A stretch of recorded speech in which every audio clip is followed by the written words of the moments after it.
So actually, a couple days. Um, and she came up with this framework, object-oriented UX. Is like kind of like a middle diamond in the double diamond framework where you actually define the structure of the system before you start doing interaction design and ideation. And there's this artifact called an object map. Do this like roadshow format instead of doing like, oh, we need to do a design sprint and like get a bunch of people's calendars cleared and stuff. Yeah. That's just not practical and like a normal iterative long-term product.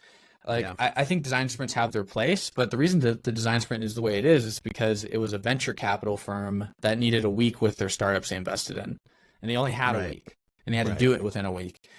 We have years. If you're like in-house, you have years. Like you don't need to do like block off everyone's sprints or other co-working methodologies.